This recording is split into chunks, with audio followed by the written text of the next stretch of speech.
निकाह की खबर सुनते ही अमल तो बहुत ही खूबसूरत बैठी तैयार होती है, अपने ही हाथों से मेकअप करके निकाह के दस्तरख्वां पर बैठ जाती है। लेकिन उसे क्या खबर थी कि शाहनवाज उसके साथ आगे क्या सलूक करने वाला है। सिग्नल तो वही निकाह के टाइम ही मिल जाता है जब शाहनवाज निकाह की कबूलियत के लिए हाँ बहुत ही सोच और समझ के साथ बोलता है। अमल तो देखने लग जाती है शाहनवाज की निकाह में कबूलियत तो बोल देता है शाहनवाज, लेकिन उसके बाद जो पछतावे की आग में शाहनवाज जल रहा होता है, जिस तरह से मेहरुनिसा को अपनी आंखों के सामने कमतर होता देख रहा होता है, क्योंकि उससे ऐसा लगता है कि अब मेरी जिंदगी में मेहरुनिसा जैसी लड़की कोई आ ही नहीं सकती।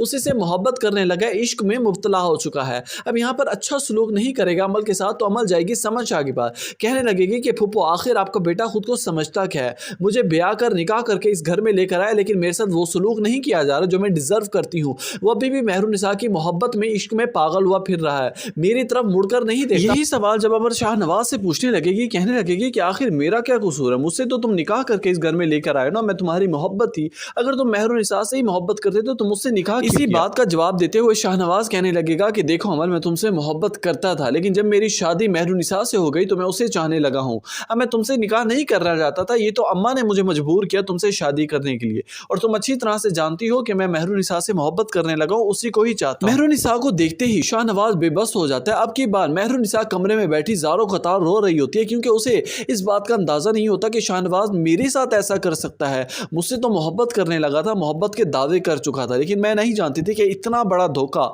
शाहनवाज मेरे साथ कर सकता है। व्यूअर्स, अब देखना ही है कि क्या अमल के साथ ये होने वाली बदसलूकी अमल इतनी आसानी से सब बर्दाश्त करती रहेगी, फिर मेहरुनिसा को शाहनवाज की जिंदगी से निकालने की हर मुमकिन कोशिश कर डालेगी।